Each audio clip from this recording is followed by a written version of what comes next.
चलिए आज शुरू करते हैं गरीबी। गरीबी शुरू करते हैं सर। गरीबी बढ़ाएंगे, गरीबी पढ़ाएंगे।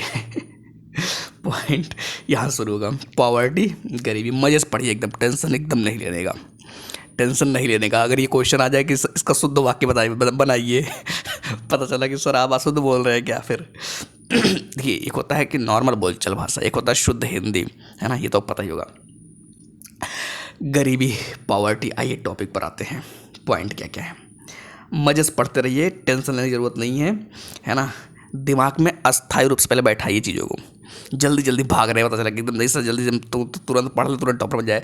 सर गरीबी वाला कितना क्वेश्चन आएगा, पता चला कि पहले यही पूछ लेंगे, फिर उसके बाद आ गया तो सर हम तो पढ़े नहीं थे ठीक ढंग से। आराम से मजे से पढ़िए, मैं बार बार इस चीज़ को बताता हूँ। चलिए विकासशील देशों के संबंध की बात करते हैं ना। थोड़ा सा एडजस्ट करिएगा, तबीयत खराब है ना। विकासशील देशों के संबंध में निर्धनता को मापने का पहला प्रयास 1990 के विश्व मानव विकास रिपोर्ट में मिलता है। थोड़ा सा जूम कर लें, जूम कर लेते हैं ना, इधर कर लें। यूँ क्या कह रहे हैं, विकासशील देशों की सबसे पहले की बात हो रही है। विकासशील देश, विकासशील पता होगा ना, विकसित विकासशील अंतर। विकासशील देशों के संबंध में निर्धनता को मापने, निर्धनता गरीबी को मापने का ठीक है ना, का पहला प्रयास कब किया गया, 1990। सर 1990 याद रखेंगे। कितने लोग तो डीओबी होगा जो पीसीस देने वाले होंगे। डीओबी नहीं सर, ईयर है ये। हाँ ठीक है, इतना समझदार है। 1990 ध्यान रखिएगा। देखिए मजाक में सीरियस पॉइंट ध्यान रखिएगा, हमेशा ध्यान, इस चीज़ को हमेशा ध्यान रखिएगा कि 1990 के विश्व मानव विकास रिपोर्ट में मिलता है। ठीक है, कब की बात है, 1990। सर याद कर लें, याद कर लीजिए, भूल जाएंगे सर तब क्या होगा, क्या फिर 1/3 याद रखिएगा। दर्द याद रखिए उस चीज़ का। सैद्धांतिक रूप से गरीबी की माप करने के सापेक्षिक एवं निरपेक्ष प्रतिमानों का प्रयोग है। पॉइंट ध्यान रखिएगा, सापेक्षिक एवं निरपेक्ष। अब इसको ओपन करेंगे तो समझ आ जाएगा क्या क्या, सापेक्षिक और निरपेक्ष। ध्यान रखिएगा, दो शब्द, सापेक्षिक और निरपेक्ष। उसके बाद क्या है, देखिए सबसे पहले क्या आता है, सापेक्षिक प्रतिमान, रिलेटिव मेजर्स। रिलेटिव का किसी से तुलना कर देना, है ना। विभिन्न आयु वर्गों के मध्य विद्यमान असमानताओं को सापेक्ष गरीबी कहते हैं। पहले डिफिनेशन बताना चाहिए। विभिन्न आयु वर्ग, समझ रहे हैं ना, आयु मतलब कि अलग अलग आयु में, इस चीज़ से आयु वर्गों के मध्य विद्यमान असमानता को क्या कहते हैं, सापेक्ष गरीबी। यह संपत्ति और आय के वितरण की स्थिति को किसके बात करता है, संपत्ति एवं आय के वितरण। सर हमारा क्या संपत्ति की बात करेंगे, हम तो बेरोजगार हैं। अच्छा बेरोजगार है, गरीब तो नहीं है ना, बेरोजगार है। नहीं सर, गरीब थोड़ा गरीब भी है। अच्छा थोड़ा गरीब भी है, मतलब बेरोजगार है लेकिन थोड़ा गरीब भी है। ध्यान रखिएगा, यह संपत्ति और आय के वितरण की स्थिति को प्रदर्शित करता है। यह संपत्ति के क्या कह रहे हैं, सापेक्षिक प्रतिमान याद रहेगा, नहीं याद रहेगा भूल जाएगा। सापेक्ष गरीबी को मापने की दो विधियां हैं, याद रखिए। कौन कौन सी है, लॉरेंज वक्र एवं गिनी गुणांक। सुने होंगे नाम, अगर आपने इकोनॉमी पढ़ा होता है, अगर ये पढ़ा होता है मतलब किस बात का, लॉरेंज वक्र और गिनी गुणांक। ये क्वेश्चन भी आता है गिनी गुणांक के बारे में या लॉरेंज वक्र के बारे में। सर लॉरेंज सुना है लेकिन ऑरेंज सुना था, लॉरेंज नहीं सुना था। लॉरेंज भी होता, ठीक है, वक्र है, कर्व, ठीक है, तो याद रखिएगा। क्या क्या फिर से सापेक्षिक प्रतिमान, अगर आपको जो है सापेक्ष गरीबी को मापने की दो विधियाँ कौन कौन सी हैं, लॉरेंज वक्र एवं गिनी गुणांक। ठीक है, उसके बाद क्या पॉइंट आता है, उसके बाद आता देखिए निरपेक्ष प्रतिमान, एब्सोल्यूट मेजर। एब्सोल्यूट गरीबी मापन का निरपेक्ष प्रतिमान एक न्यूनतम आय अथवा उपभोग स्तर पर आधारित, क्या उपभोग स्तर पर आधारित है। क्या फिर से, गरीबी मापन का निरपेक्ष प्रतिमान एक न्यूनतम आय, न्यूनतम समझते हैं ना, नहीं सर हम न्यूनतम नहीं समझते। न्यूनतम मतलब जो सबसे कम से कम हो सकता है ना, सबसे कम से कम हो सकता है वो। क्या हो गया, इस प्रतिमान का निर्धारण करते समय मनुष्य की पोषक आवश्यकताओं तथा अनिवार्यताओं के आधार पर आय अथवा उपभोग व्यय को कि न्यूनतम स्तर किसका, याद रखिएगा ये पॉइंट आ जाएगा ना कि मनुष्य की पोषक, आप तुरंत कट गलत मारेंगे, ये सब पोषक कैसे हो जाएगा, पोषक होता है गरीबी मापने में, बस पोषक शब्द आएगा, बस वही गलती कर बैठेंगे। ध्यान रखिएगा ना, आधार पर आय अथवा उपभोग व्यय। उम्मीद है कि बातें समझ में आ रही होंगी। इकोनॉमी काफ़ी कुछ यहीं कवर हो जाएगा, टेंशन लेने की जरूरत ज़्यादा नहीं है, थोड़ा मोड़ा बस जो है बना के रखिए। एक तो भाई ये देखो कैसे कैसे मज़ा आ रहा है सब करने में।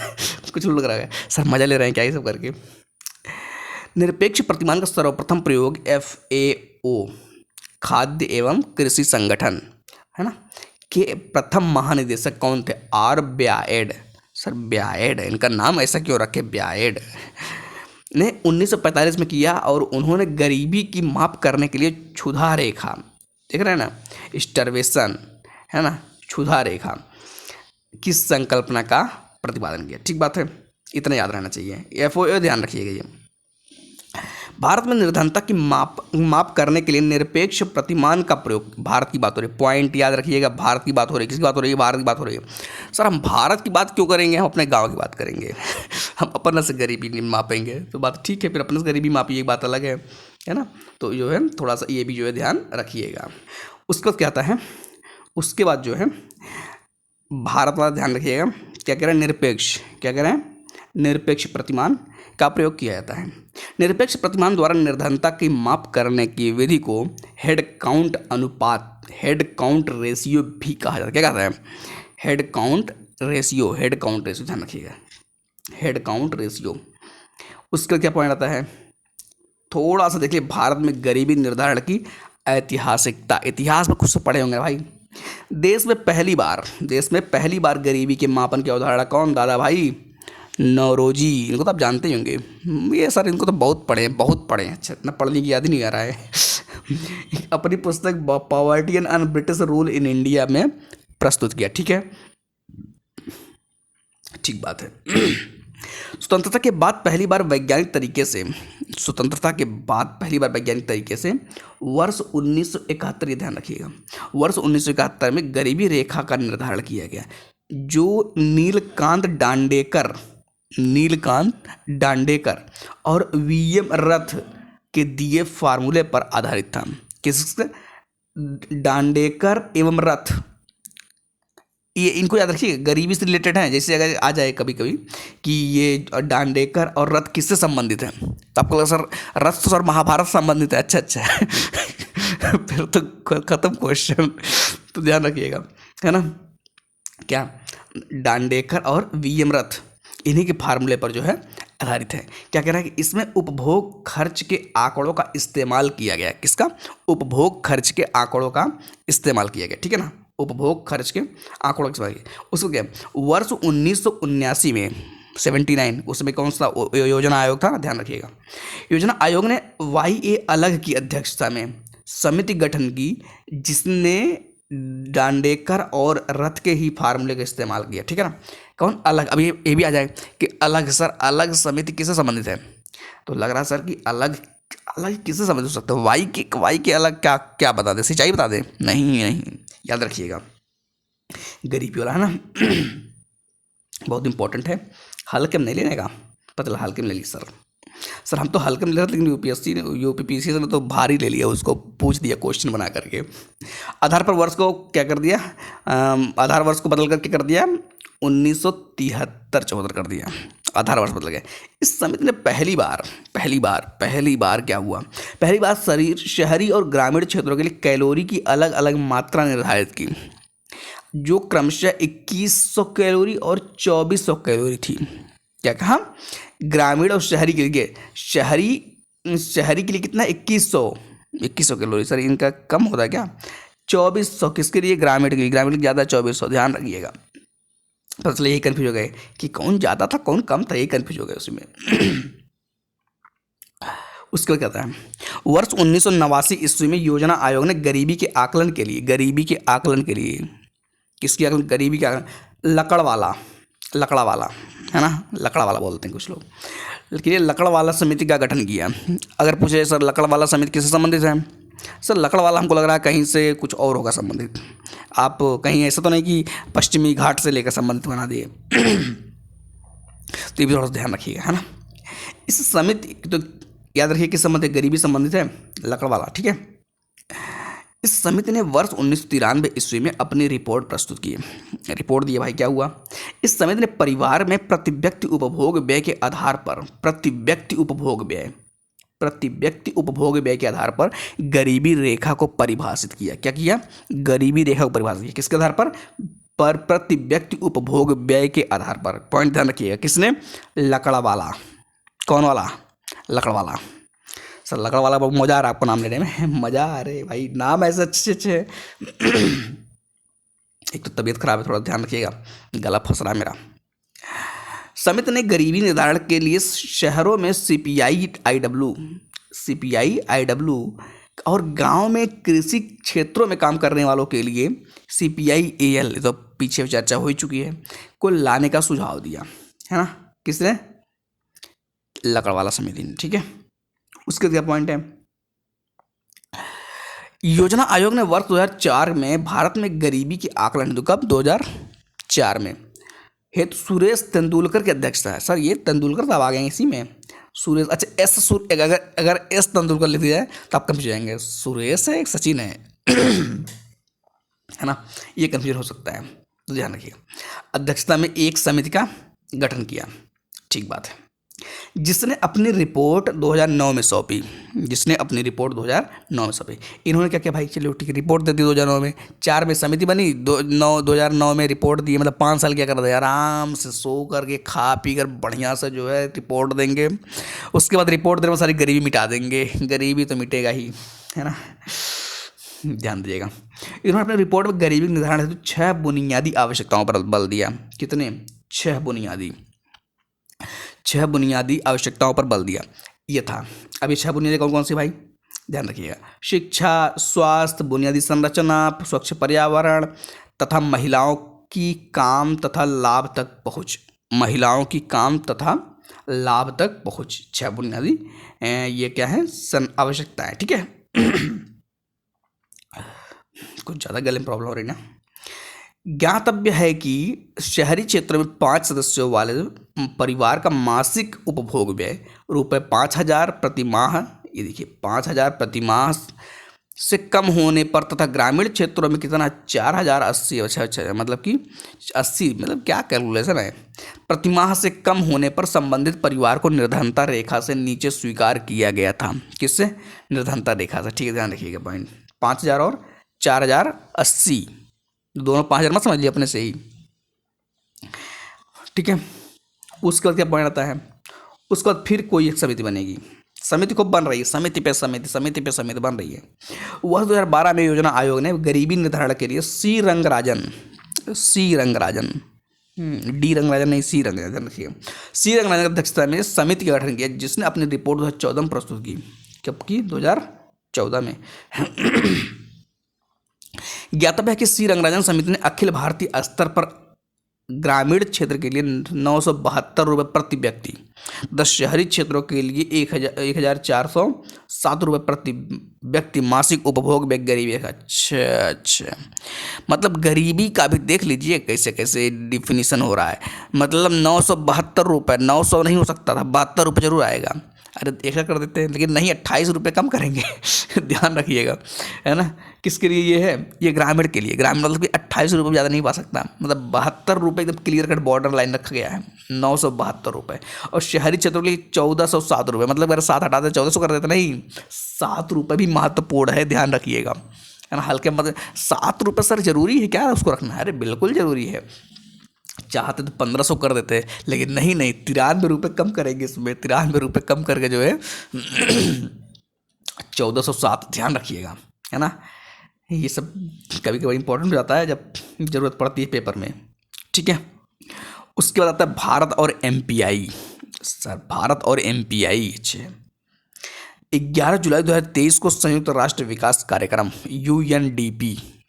यूएनडीपी तथा ऑक्सफोर्ड गरीबी एवं मानक विकास सूचकांक ओपीएचआई द्वारा संयुक्त रूप से वैश्विक बहुआयामी गरीबी सूचकांक एमपीआई, है ना, 2023 प्रकाशित किया गया है। ओपीएचआई ध्यान रखिएगा, यूएनडीपी ध्यान रखिएगा, ये मत भूलिएगा, पता चले यही भूल गए। सर सोच रहे थे हम तो यूएनईपी है क्या? अच्छा, पर्यावरण वाले के आएंगे। यूएनडीपी नहीं है, ध्यान रखिएगा। उसके बाद क्या है कि इस रिपोर्ट के अनुसार वर्ष 2019 से 21 में भारत में बहुआयामी गरीबी 230.7 मिलियन अर्थात 16.4% थी। क्या बात भाई, देख रहे गरीबी देखिए किस स्थिति है। मतलब 2019 से 21 में सर इतने गरीब लोग बेचारे क्या कर रहे थे, क्या करेंगे, गरीबी तो गरीबी ही है, जानते ही हैं। इमोशनल बातें हो जाएंगी, ज़्यादा कर देंगे ना दिल टूटने लगेगा। ज्ञातव्य है कि इससे पूर्व वर्ष 2005-06 में भारत में बहुआयामी गरीबी कितनी थी? 55.1%। देख रहे हैं, 55.1% थी, जो वर्ष 2015-16 में घटकर कितना होगा? 27.7% हो गई थी। और ये तो 19-21 की बात करें तो 16.4%। ठीक है, अर्थात क्रमशः 645.7 एवं 370.5 मिलियन लोग भारत में बहुआयामी गरीबी के अंतर्गत थे। देख रहे हैं, गरीबी कैसी चीज़ है, कितना समस्या होता है ना। उसके बाद क्या आता है? उसके बाद आता है देख रहे हैं, कंप्यूटर भी अलग ही चल रहा है। अब ये आता है आपका निर्धनता निर्धनता अनुपात है। इसको अनुपात को देख लीजिएगा। 2000 वर्ष 2004, 5, 9, 10, 11, 12 ये सब आप देख लेते। 11, 12 तेंदुलकर समिति, 11, 12 फिर जो है रंगराजन समिति है ना, 2 समितियाँ हैं। इसको आप थोड़ा देख लीजिएगा। बाकी ये थोड़ा देख लीजिए क्या पॉइंट। प्रतिदिन $2.15 की गरीबी रेखा, प्रतिदिन $2.15 की गरीबी रेखा। इसके आधार पर विश्व बैंक द्वारा अति गहन निर्धनता को परिभाषित किया गया। अति गहन किसके द्वारा? विश्व बैंक भी आ गया इसमें। विश्व बैंक क्यों आया? अति गहन निर्धनता की बात करने के लिए। किसकी बात करने के लिए? अति गहन निर्धनता को परिभाषित करने। ठीक है, सितंबर 2022 में जारी विश्व बैंक की अद्यतन रिपोर्ट के अनुसार प्रतिदिन जिनकी आय $2.15 से कम होती है उन्हें गरीबी रेखा से नीचे माना जाता है। दिख रहा है ना, $2.15 से कम होती है। जबकि कुछ बेरोजगार पड़े तो उनका क्या है? सर हमारा तो, हम तो गरीब है क्या, आप बेइज्जती कर रहे हैं मैं नहीं बेइज्जती कर रहा हूँ भाई, विश्व बैंक कर रहा है। गरीब है, जिनकी आय नहीं है वो गरीब है। अच्छा सर, आज लगता है आपसे जो है ना पढ़ना कम करना पड़ेगा और चल के जो है गरीबी मिटाए पहले उसके बाद क्या है? नीति आयोग। आप देखिए, नीति आयोग आ गया बीच में। नीति आयोग का NMPI, नीति आयोग द्वारा भारत के राज्यों तथा केंद्र शासित प्रदेशों की गरीबी के मापन के लिए 15 जनवरी 2024 को, है ना, 15 जनवरी 2024 को राष्ट्रीय बहुआयामी गरीबी सूचकांक NMPI पर एक परिचर्चा पत्र जारी किया गया। ठीक है, इस परिचर्चा पत्र से पूर्व 17 जुलाई 2023 को NMPI जारी किया गया। यहाँ उक्त पर आधारित प्रमुख परीक्षा उपयोगी तथ्य अधोलिखित हैं। ये सब परीक्षा उपयोगी तथ्य तो देखेंगे ही भाई। मेन काम तो अपना क्या है? मेन काम तो परीक्षा ही है ना, बाकी तो ठीक है। गरीबी पहले अपना गरीबी मिट जाए, फिर उसके बाद दूसरा गरीबी मिटाया जाएगा सर पता चला नौकरी मिल ही नहीं रहा है, बस पड़े रहे गरीबी, बड़ा बड़ा आंकड़ा बाकी नीति आयोग का जो है NMPI है, इस पर आप देख लीजिएगा आंकड़े कौन कौन से हैं, कौन कौन सा आपके लिए महत्वपूर्ण है, उसको थोड़ा सा देख लीजिएगा। ठीक है, उसके बाद क्या है? ये क्या हुआ? ये पॉइंट, भारत में वर्ष 2013-14 से 2022-23 के मध्य 9 वर्ष में 24.82 करोड़ लोग बहुआयामी गरीबी से बाहर हुए हैं। देख रहे हैं ना कितने? 24.82। ठीक है, ये ध्यान रखिएगा।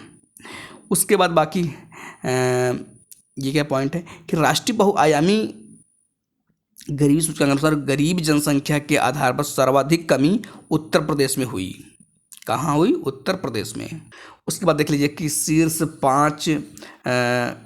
पाँच गरीबी वाले राज्य देख रहे हैं, सब जो है यही वाला बेल्ट है, नॉर्थ वाला। देख रहे हैं कि बिहार 33.76%, झारखंड 28.281%, मेघालय 22.79%, उत्तर प्रदेश 22.93%, मध्य प्रदेश 20.63। देख रहे हैं ना गरीबी के हाल क्या है, आंकड़े देखिए।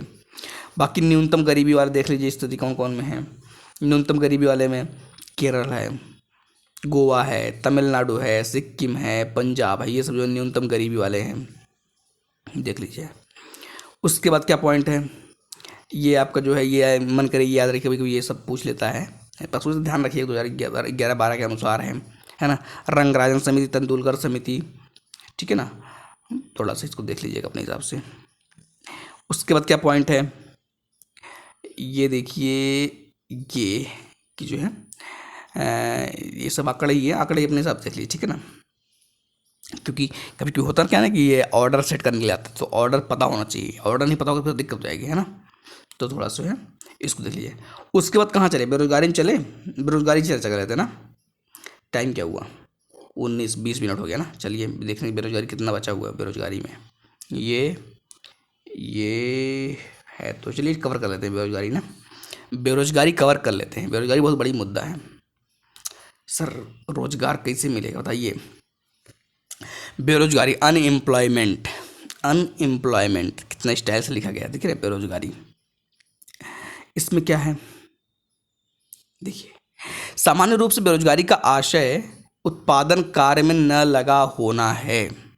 मतलब अगर आप किसी उत्पादन कार्य में नहीं हैं, इसका मतलब क्या है, बेरोजगार हैं, कोई रोजगार नहीं है।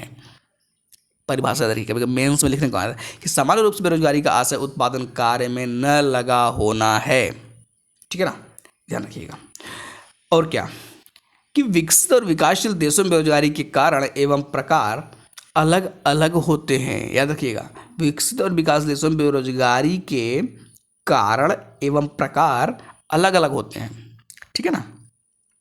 सामान्यतः बेरोजगार होने की स्थिति को दो रूपों में देखा जा सकता है, यथा ऐच्छिक बेरोजगारी, कुछ लोग ऐच्छिक बेरोजगारी, ठीक है हम जो है पहले पढ़ाई करेंगे, हम कुछ करेंगे नहीं, अपना जो है काम करते रहेंगे। एक होता है अनैच्छिक बेरोजगारी, मतलब कुछ मिल ही नहीं रहा करने को, मतलब करना तो बहुत कुछ चाह रहे हैं, मिल ही नहीं रहा कुछ करने को, एक ये वाला होता है, ठीक है। तो उम्मीद है कि दोनों पॉइंट जो है क्लियर हो गए होंगे कि ऐच्छिक और अनैच्छिक। अब इस पर थोड़ा चर्चा करते हैं। ऐच्छिक बेरोजगारी, सर मेरा मन करता है कि मैं बेरोजगार रहूं, हाँ मन करता है तो ठीक बात है, इसको क्या बोलते हैं, ऐच्छिक बेरोजगारी, वॉलंटरी, है ना। क्या हुआ, जब श्रमिक कोई भी उत्पादन कार्य करना ही न चाहते हो, जब श्रमिक कोई भी उत्पादन कार्य करना ही न चाहते हो तो ऐसे श्रमिकों को ऐच्छिक बेरोजगार कहा जाएगा। अर्थव्यवस्था में इस प्रकार की बेरोजगारी को सामान्य बेरोजगारी के रूप में सम्मिलित नहीं किया जाता, ऐच्छिक माना जाता है। तो कर नहीं चाह रहे कुछ, मतलब कुछ काम ही नहीं करना चाह रहे हैं।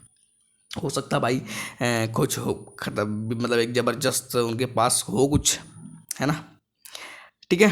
तो इसको जो सामान्य बेरोजगारी में सम्मिलित नहीं किया जाता, ध्यान रखिएगा। उसके बाद दिखाता है अनैच्छिक बेरोजगारी, है ना, इनवॉलंटरी। इसमें क्या है, श्रमिक प्रचलित चालू मजदूरी दर पर कार्य करने के लिए तत्पर हो। श्रमिक प्रचलित चालू मजदूरी दर पर, मतलब कि जो भी मजदूरी चल रही है उस पर व्यक्ति जो या श्रमिक जो है काम करने के लिए तैयार है कि मैं जो भी मिलेगा मैं करूँगा, तो उसको बोलते हैं श्रमिक प्रचलित चालू दर पर।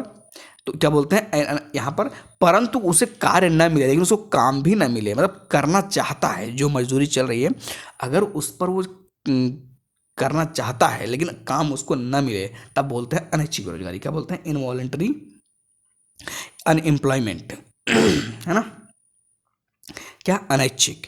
और इस दशा को अनैच्छिक बेरोजगार कहा जाएगा। इसे खुली बेरोजगारी भी कहा जाता है। खुली बेरोजगारी मतलब ओपन है एकदम पूरी तरीके से, कि मतलब चाह रहे हैं काम करने के लिए, कुछ मिल नहीं रहा काम करने के लिए, जो भी सामान्य पैसा चल रहा है मजदूरी वो उसी पर वो काम करने तैयार हैं, लेकिन उनको नहीं काम मिल रहा है, तो उसको क्या बोलेंगे, ओपन अनएम्प्लॉयमेंट भी रहता है, ठीक है। इस बेरोजगारी को अधोलिखित प्रमुख भागों में विभक्त किया जाता है। अब इससे कुछ जो है भाग है, जरा इसको देख लेते हैं क्या क्या है। पहला है संरचनात्मक बेरोजगारी, मतलब भारत में प्रचलित, याद रखिएगा भारत में कौन सी बेरोजगारी है, संरचनात्मक।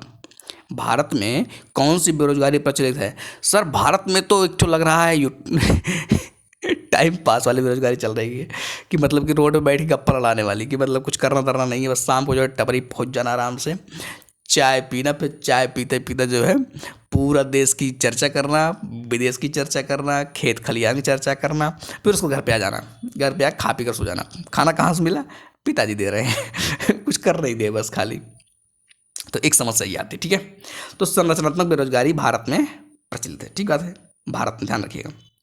उसके बाद एक आता है छिपी या प्रचंड बेरोजगारी, कृषि क्षेत्र में, मतलब थोड़ा सा खेत है, थोड़ा सा चीज़ उगाना है, 10 लोग जुटे हुए हैं रोज जा करके, कोई जा करके घास उखाड़ रहा है रोज, कभी जाकर कोई जाकर कुछ और कर रहा है उसी में, या मतलब कोई कुछ और कर रहा है, मतलब सब कई लोग लगे हुए हैं, जब देख कुछ नहीं रहा है ना, जो काम एक ही 2 लोग कर सकते थे सब लोग उसमें जुटे पड़े हैं, तो उसे क्या बोलते हैं, छिपी या प्रचंड बेरोजगारी, ठीक है, ये बात ठीक है।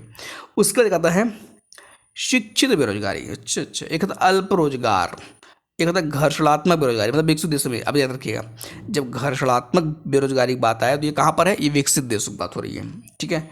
और जब संरचनात्मक बेरोजगारी की बात आती है कहाँ पर है, अपने भारत में प्रचलित है, ठीक बात है। चक्रीय बेरोजगारी, ये कौन सा है, चक्री बेरोजगारी विकसित या पूंजीवादी देशों में, और एक है शहरी बेरोजगारी, एक है ग्रामीण बेरोजगारी। सर एक और बताते हैं, एक लड़की वाला बेरोजगारी, लड़का वाला बेरोजगारी ऐसा कौन सा बेरोजगारी था, इतना कैटेगरी बना दे, शहरी बेरोजगारी फिर ग्रामीण बेरोजगारी। याद रखिएगा ये सब जो इतना किया जा रहा है, बस खाली एक ही चीज़ की कुछ याद रहे, है ना। जब कुछ याद रहेगा तब कुछ एलिमिनेट करेंगे, कुछ याद ही नहीं रहेगा तो एलिमिनेट किस चीज़ को करेंगे, पूरा क्वेश्चन हम पेपर एलिमिनेट कर देंगे। हाँ फिर तो ठीक बात है। पता चला इधर बैठ करके देख रहे हैं, कोई दिखा दो, पता चला कि कुछ हो ही नहीं रहा है। ठीक है ना, ध्यान रखिएगा। और बाकी उसके बाद क्या है कि कुल रोजगार में 3 क्षेत्रों का हिस्सा है, कृषि, सहबद्ध उद्योग और सेवाएं। ठीक है, और उसके बाद 2019 वाला है और 2021-22 का है। तो देख लीजिए कृषि वाला बढ़ गया है, 45.5% हो गया, पहले 43 था, है ना। उसके बाद उद्योग वाला क्या है, उद्योग वाला कम हो गया है ना, 24.9 हो गया है। और सेवा वाला क्या हो गया है, सेवा वाला भी कम हो गया है। मतलब एग्रीकल्चर डिपेंडेंसी बढ़ रही है लोगों की, है ना। सिंपल वैसे जो है याद रखिएगा, बाकी क्या पता काम दे ही दे कहीं एग्जाम में, है ना। अब देखिए थोड़ा सा चर्चा कर लेते हैं। परीक्षा की दृष्टि से महत्वपूर्ण बेरोजगारी के प्रकारों की व्याख्या की जा रही है यहाँ पर परीक्षा की दृष्टि से। ठीक है, पहला कौन सा है, पहला है छिपी संरचनात्मक बेरोजगारी, स्ट्रक्चरल अनएम्प्लॉयमेंट। औद्योगिक क्षेत्र में संरचनात्मक परिवर्तनों के परिणाम स्वरूप उत्पन्न होने वाली बेरोजगारी। क्या, औद्योगिक क्षेत्र में, समझ पॉइंट ये ध्यान रखिएगा, औद्योगिक क्षेत्र में संरचनात्मक परिवर्तनों के एक परिणाम स्वरूप, है ना, उत्पन्न होने वाली बेरोजगारी को क्या बोलते हैं, संरचनात्मक बेरोजगारी। यह बेरोजगारी दीर्घकालिक होती है, याद रखिएगा, संरचनात्मक बेरोजगारी दीर्घकालिक बेरोजगारी होती है। सर इतना काहे स्टाइल से बोल रहे हैं, अब भाई संरचनात्मक बेरोजगारी तो स्टाइल से ना बोले। मूलतः भारत में बेरोजगारी का स्वरूप इसी प्रकार का है। मूलतः जो भारत में बेरोजगारी का स्वरूप कैसा है, संरचनात्मक है। ठीक बात है, एकदम ठीक सर, कभी बहुत ठीक बोलते हैं। उसके बाद छिपी हुई या प्रच्छन्न बेरोजगारी, कौन कौन सा, छिपी हुई या प्रच्छन्न बेरोजगारी।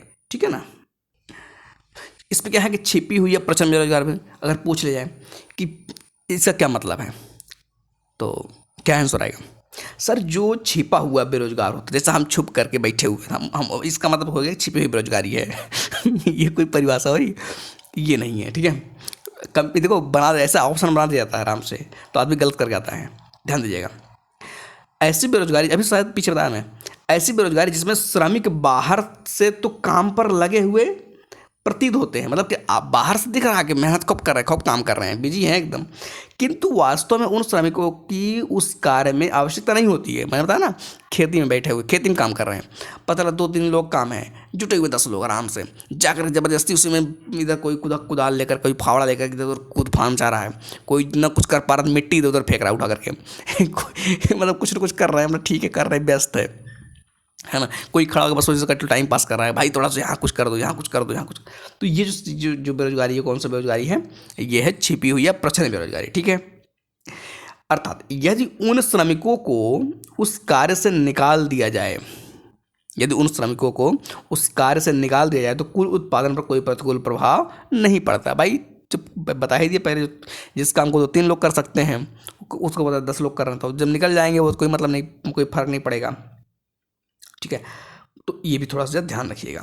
उसके बाद क्या है, दूसरा शब्द मत करें, ऐसी बेरोजगारी जिसमें श्रमिकों का सीमांत उत्पादकता शून्य, श्रमिकों का सीमांत उत्पादकता शून्य अथवा नगण्य होती है, ये भी ध्यान रखिएगा।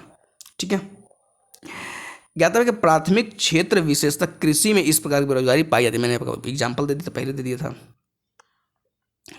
अब एक आता है शिक्षित बेरोजगारी, है ना।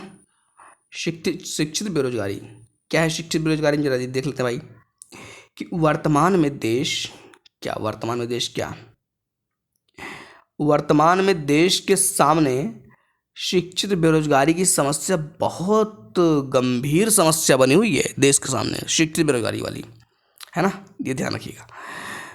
प्रतिशत की दृष्टि से सर्वाधिक शिक्षित बेरोजगारी केरल में, देख रहे हैं हम भाई, शिक्षित जहाँ रहेंगे भाई शिक्षित बेरोजगारी आएगी ना। इधर केरल की बात हो रही है, जबकि जनसंख्या की दृष्टि से कौन है, उत्तर प्रदेश। अगर क्या बात करें, शिक्षित बेरोजगारी की बात करें तो सर्वाधिक अगर शिक्षित बेरोजगार कहाँ पे हैं? केरल में। किसकी दृष्टि से? परसेंटेज की दृष्टि से। लेकिन अगर जनसंख्या की दृष्टि से बात की जाए तो कहाँ पे होगा? उत्तर प्रदेश में। ठीक है, ये ध्यान रखिएगा। उसके बाद कहता है कि घर्षणात्मक बेरोजगारी। कौन बेरोजगारी? घर्षणात्मक। किसमें क्या है? बाजार की शक्तियों अर्थात मांग एवं पूर्ति में परिवर्तन होने से उत्पन्न बेरोजगारी को क्या कहते हैं? घर्षणात्मक बेरोजगारी। क्या कह रहे हैं कि बाजार की शक्ति अर्थात मांग पूर्ति में परिवर्तन होने से जब बेरोजगारी, मतलब भाई मान लीजिए कि काम चल रहा है बढ़िया, सब कुछ जॉब चल रही है, पता चला कि आप जो चीज़ बना रहे हैं वो डिमांड ही नहीं है, उसकी डिमांड खत्म हो गई। अब आप क्या करेंगे? जबरी बनाएंगे कोई काम। भाई मिठाई वाला दुकान अपना चला रहा है, मिठाई बना रहा है आराम से, रोज़ आराम से बढ़िया बढ़िया मिठाई बना रहा है, पता चला अचानक से कोई दुकान आ ही नहीं रहा खाने के लिए, लेने के लिए, खरीदने के लिए। क्या करेगा? मिठाई बनाएगा, खूब ढेर सारा बनाएगा और मोटिवेट हो जाएगा? नहीं। तो जो फिर उसकी जो स्थिति होती है बेरोजगारी वाली, तो उसी क्या बोलते हैं? उसी को बोलते हैं घर्षणात्मक बेरोजगारी। ठीक है ना, फ्रिक्शनल। ठीक है, तो उम्मीद है कि ये भी बात क्लियर हो गई होगी। वस्तुतः यह बेरोजगारी तकनीक परिवर्तन या कौशल में वृद्धि होने पर एक रोजगार छोड़कर दूसरे रोजगार के प्राप्ति के मध्य बेरोजगार रहने की स्थिति है ना। कभी कभी जब आदमी जो है एक काम करता रहता है, उसको छोड़ दूसरा काम जाता है, हाँ, तो समस्या आती है, कुछ नहीं मिलता करने को, तो समस्या आती है। उसके बाद एक पॉइंट आता है कि अच्छा, यह सामान्यतः, ये जो घर्षणात्मक बेरोजगारी है, ये सामान्यतः कहाँ पर होती है? विकसित देशों में। कहाँ पर होती है? विकसित देशों में। ध्यान रखिएगा, ये सामान्यतः कहाँ पर होती है? विकसित देशों में। उसके बाद कहते हैं मौसमी बेरोजगारी, जिसको बोलते हैं सीजनल अनएम्प्लॉयमेंट। क्या बोलते हैं? Seasonal unemployment. इसमें क्या है? किसी विशेष मौसम या अवधि में प्रतिवर्ष उत्पन्न होने वाले बेरोजगारी को मौसमी बेरोजगारी कहते हैं। भारत में सामान्यतः कृषि क्षेत्र में यह बेरोजगारी पाई जाती है ना। भारत में सामान्यतः यह कहाँ पाई जाती है? कृषि क्षेत्र में पाई जाती है। ठीक है, उसका एक पॉइंट आता है कि चक्रीय बेरोजगारी। कौन सी बेरोजगारी? चक्रीय बेरोजगारी, साइक्लिक अनएम्प्लॉयमेंट। इसमें क्या है? मांग की अधिकता एवं कमी के बाजारी उच्चावचों के कारण उत्पन्न होने वाली बेरोजगारी को चक्रीय बेरोजगारी कहते हैं। ठीक है, मांग के कम होने पर, देखिए अभी मैंने एग्जांपल दिया था, मांग के कम होने पर यह बेरोजगारी प्रभाव एवं मांग के अधिक होने पर निष्प्रभावी हो जाती है। यह सामान्यतः कहाँ होता है? पूंजीवादी देशों में पाई जाती है। ध्यान रखिएगा, कहाँ पर? सामान्यतः पूंजीवादी देशों में पाई जाती है। ठीक है, तो ये सारी चीज़ें थी, बाकी कुछ और भी है, थोड़ा सा पीछे छूटा हुआ है ना।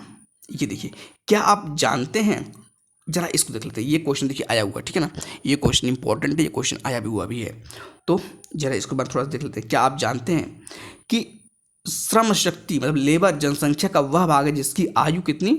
15 वर्ष से अधिक और 65 वर्ष से कम। ये एज ध्यान रखिएगा, 15 वर्ष से अधिक और 65 वर्ष से कम, उसे क्या बोलते हैं? श्रम शक्ति बोलते हैं, है ना। इससे कार्यकारी आयु वर्ग की संज्ञा भी दी जाती है। कितना? 65 से नीचे की पॉइंट ध्यान रखिएगा, ये गलती मत करिए, 65 वाला। ठीक, उसके बाद कहता है श्रम बल भागीदारी दर LFPR से तात्पर्य कुल आबादी में श्रम बल के प्रतिशत से। किससे है? श्रम बल के प्रतिशत से।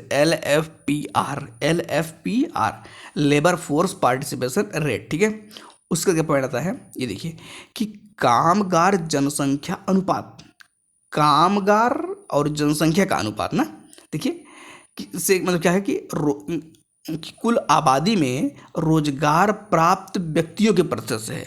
मतलब कुल आबादी, मतलब जो नीचे है कुल आबादी कर दीजिए, और जो रोजगार पा रहे हैं ऊपर, मतलब कामगार जो है ऊपर हैं और नीचे कौन है? कुल आबादी है। बस इतना ध्यान रखिए पॉइंट, बात ठीक है। बेरोजगारी दर से तात्पर्य कुल श्रम बल में कार्यहीन लोगों के प्रतिशत से है। कुल श्रम बल, देखिए कुल श्रम बल में कार्यहीन लोगों मतलब पीपल विदाउट वर्क है, उनका परसेंटेज, मतलब जो वो क्या होता है? बेरोजगारी दर होता है। मतलब जितनी जनसंख्या है उसमें से कितने लोग जो है काम नहीं कर रहे हैं, उनकी बात हो रही है, कितने परसेंट लोग। ठीक है, उसके बाद क्या पॉइंट है कि भारत में बेरोजगारी मापन 3 विधियां हैं: सामान्य प्रमुख स्तर, चालू साप्ताहिक स्तर और चालू दैनिक स्तर। क्या? सामान्य प्रमुख स्तर, चालू साप्ताहिक स्तर एवं चालू दैनिक स्तर का प्रयोग किया जाता है। ठीक है, तो उम्मीद है यही बात क्लियर हो गई होगी। उसके बाद देखिए कुछ ये कमेटी वगैरह कुछ रिलेटेड है, इससे देख लीजिए। क्या कह रहे हैं, पहला पॉइंट यहीं से कि भगवती समिति कब है, 1973। ईयर पूछ लिया, भूल गए, भगवती सर भगवती जान रहे थे लेकिन बस भूल गए थोड़ा सा, मतलब गलती हो गई, तो गलती हो गई तो मामला गड़बड़ हो जाएगा ना। बेरोजगारी के मापन है तो सामान्य स्थिति, चालू साप्ताहिक स्थिति तथा चालू दैनिक स्थिति अवधारणा प्रस्तुत किया था। किसने किया था? भगवती समिति ने। किसने किया था? भगवती समिति। ध्यान रखिएगा, वर्तमान में प्रमुखतः बेरोजगारी का मापन सामान्य स्तर और चालू दैनिक स्तर के आधार पर किया था। किसका? सामान्य स्तर यूएस और दैनिक स्तर क्या है? सीडीएस, करंट डेली स्टेटस, इसके आधार पर किया जाता है। थोड़ा सा ये भी ध्यान रखिएगा। वैसे ही उसके बाद कहता है कि विकासशील देशों के ग्रामीण क्षेत्रों में अदृश्य बेरोजगारी या अल्प बेरोजगारी मिलती है। ठीक है, पूर्ण रोजगार की स्थिति में भी घर्षण जनित बेरोजगारी अर्थव्यवस्था में विद्यमान रहती है, ये भी ध्यान रखिए। ठीक है, कुछ लाइनें बहुत इंपॉर्टेंट होती है तो उसको थोड़ा सा ध्यान रखिएगा। IRDP, ट्राइसेम, NREP और RLEGP जैसे ग्रामीण बेरोजगारी कार्यक्रम 6वीं पंचवर्षीय योजना में प्रारंभ की गई। पॉइंट ध्यान रखिएगा, 6वीं पंचवर्षीय योजना में बेरोजगारी से संबंधित जो चीज़ें कौन सी? 6वीं पंचवर्षीय, ठीक है ना। IRDP, ट्राइसेम और NREP और RLEGP, ठीक है। तो ये 6वीं पंचवर्षीय योजना ध्यान रखिएगा, वहाँ कन्फ्यूजन हो सकता है।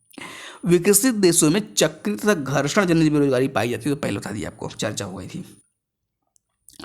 उसके बाद क्या पॉइंट आता है कि भारत में NSSO बेरोजगारी के मापन हेतु आंकड़े एकत्रित करता कौन? NSSO, राष्ट्रीय प्रतिदर्श सर्वेक्षण संगठन NSSO बेरोजगारी के मापन के हेतु आंकड़े एकत्रित करता है। ठीक है, आवधिक श्रम बल सर्वेक्षण PLFS की रिपोर्ट फरवरी 2023 के अनुसार देश में वर्ष 2021-22 में USCWS एवं CDS के आधार पर बेरोजगारी दर सारणी प्रदर्शित के स्थिति के अनुरूप थी। ठीक है, बाकी ये थोड़ा सा आप देख लेंगे, यह टेबल है, ये टेबल आप देख लीजिए। उसके बाद क्या पॉइंट है ये देखिएगा, पॉइंट मेन ये है, क्या कह रहा है कि सर्वप्रथम महाराष्ट्र में रोजगार गारंटी योजना प्रारंभ। कहाँ पर? महाराष्ट्र में। सर्वप्रथम महाराष्ट्र में रोजगार गारंटी योजना प्रारंभ की गई थी। ठीक है, लॉर्ड केन्स के अनुसार विकसित देशों में बेरोजगारी का मूल कारण समर्थ मांग या व्यय का अभाव है। मतलब क्या? विकसित देशों की बात करें तो वहाँ पर जो बेरोजगारी का मेन कारण देखा जाए तो वो क्या है? समर्थ मांग या व्यय का अभाव है। ठीक है, उसके बाद क्या है? औद्योगिक श्रमिकों में 2 से 3% बेरोजगारी का विद्यमान रहना स्वाभाविक तथा अनिवार्य। ठीक है, किसी व्यक्ति को सामान्य स्तर पर बेरोजगारी वर्ष में 183 दिनों तक कार्य न मिलने पर माना जाता है। पॉइंट ध्यान रखिएगा, 183 दिन, ये ध्यान रखिएगा, है ना। किसी व्यक्ति को सामान्य स्तर पर बेरोजगारी वर्ष में 183 दिनों तक कार्य न मिलने। वैसे पूर्ण रोजगार क्या होता है? वह व्यक्ति जो वर्ष में 273 दिनों तक प्रतिदिन 8 घंटे कार्य संपादित करता है उसे क्या बोलते हैं?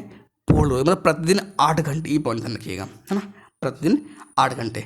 तो उम्मीद है सारी बातें समझ में आ गई होंगी, है ना। कितना टाइम हुआ?